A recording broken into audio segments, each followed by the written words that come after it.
시청자 여러분 안녕하십니까, 김주성입니다.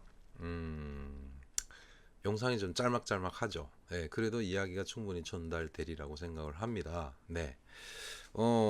일단 농촌에서 많은 걸 겪었어요. 네, 그때 당시 78년도 특히나 왕가물이 와서 힘들었을 때 그 어린 나이에 근 40일 정도 있었는데 저는 한 20일 정도 지나니까 아, 이 한 대 물리고 벼룩이 한 대 물린 것도 조금 나죠. 그 다음에 뭐가 있었냐면은 가끔씩 그 뭐야 논 일도 했었어요. 예, 벼 심는 데 가서 벼모를 날라다 주고, 그 다음에 그 아까 말해 모판이라는 데 들어가서 모판에서 벼모를 하나하나 이렇게 뜯어요.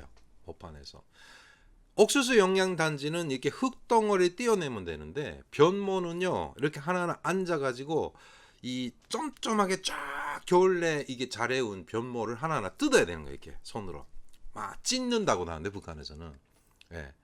근데 그걸 계속 어느 정도 이 정도 이 변모를 뽑으면 그 옆에 있는 거 물에 씻혀가지고 그다음 볏짚으로 쫙 묶어야 되는데, 묶는 방식도 있더라고요. 예, 그거 처음에 잘 안 묶여가지고 그래서 변모 주물 만들어 주물. 예, 이 정도 한 줌 두 줌 만들어가지고 그걸 옆에다 놓으면 그다음에 너 날라가서 모내기를 하는 거예요. 이게 선행 작업이거든. 그날 그 변모를 많이 떠나야 그 밭에 그 모내기 어른들이 모내기를 해요. 모 기계가 돌아가거나 이양기라고 해서 변모를 심는 기계가 있어요. 예. 그런 것이 돌아가거나 하면 이걸 많이 해놔야 그날 다 벼를 꼽는 거 아니에요? 그걸 학생들한테 시키는데 어떤 일이 있었냐면, 그 이 가래라고 해서 나무로, 우리 그 흔히 가끔씩 보면 그 버라이티 쇼 같은데 왜 농촌에 나가면은 그 이렇게 엉덩이에다 붙여서 깔고 앉는 거 있잖아, 깔개라고 하잖아요. 북한이 그걸 나무로 만들었어요. 예. 그거 그냥 그 이 변모판은 이게 물이 차 있거든요. 이거 그냥 앉을 수가 없어요. 예. 그래서 그 깔개를 깔고 앉아서 변모를 찍는 거예요. 이렇게 계속 뽑아요. 그러니까 다리가 계속 물에 잠겨 있을 거 아니에요. 아이, 간지러운 거예요. 다리가 갑자기 발목이 있는 데가. 이게 웬일이냐 해서 쑥 들어보니까 너무 간지러서 보니까 고마리가 붙어 있는 거예요. 예. 피를 빨아먹고 있는 거지.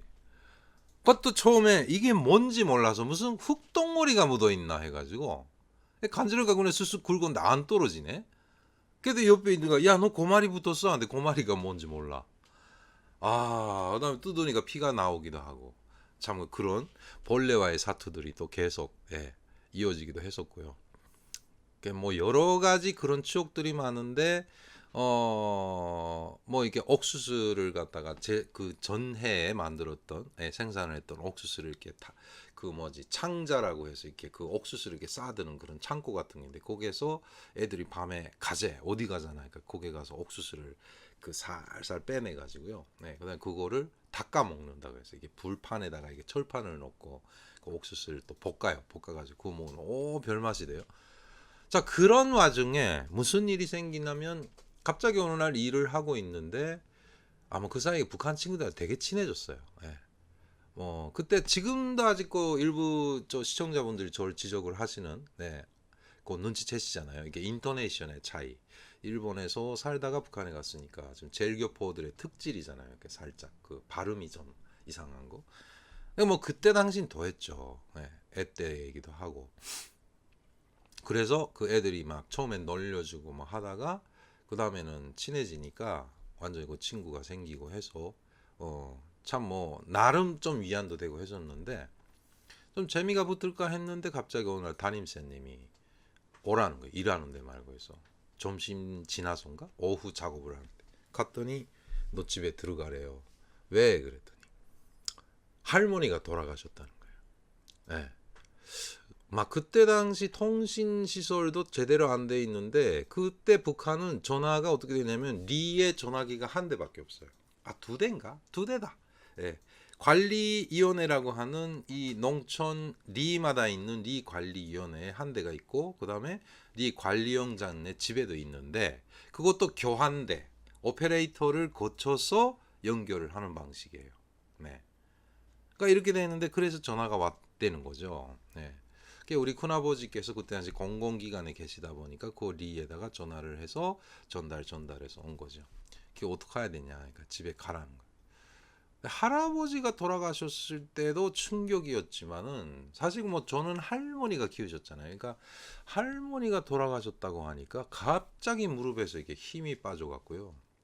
그 자리에 주저앉았던 기억이 납니다. 예. 그 다음에 결국은 좀 더벅 그 뭐지 다 짐을 바리바리 싸들고 그때 제가 웃긴 게 뭔지 아세요? 그 거의 한 20일 이상을 같이 집단 생활을 하다 보니까 어느새 그 애들한테 애착이 생겨가지고요.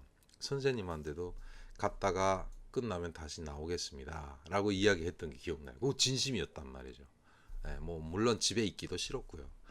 아무튼 그래도 빨리 할머니를 보러 가야 되겠다 해가지고 떠나는데 배웅을 해줘요. 그 동북길이라고 해서 이렇게 농촌 우리가 있던 그 마을에서부터 큰 길까지 나가는 그 길을 애들이 다 나가지고 어느새 그 애들이 다 알았더라고 해가지고 막 이렇게 손을 흔들면서 와서 잘 갔다 와라고 이야기해주기도 하고 기다릴게 뭐 상당히 많은 위안을 해주고 그때 보니까 역시 아무리 뒤떨어지고 뭐 이게 문화적으로 뭐 당시 북한이 뭐 일본하고 말 차이거나 난다고 하지만 역시 이게 사람의 감성이라고 해요. 그런 걸 느꼈던 것 같아요. 어린애들한테. 그래서 결국은 길을 걷기 시작하는데 뭘 태워주는가 했더니 차가 없어요. 차가 리에. 예. 우리를 태우고 갔던 트럭도 결국은 읍내로 다시 다 돌아갔고 우리가 철수할 때 다시 태우러 나오거든요. 걸어갔어요. 예. 그다음에 집에까지 내가 있던 곳이고 무슨 석결이라고 하는 거 리였는데 리에서부터 읍내까지 키로수는 잘 모르고 그때 리 통상 북한에서는 맨리야 그 리로 표기를 하기 때문에 근데 리로 표시해서 그때 40올이라고 했었거든요. 근데 통상 북에서는 흔히 말합니다. 2km올이라고 그래요.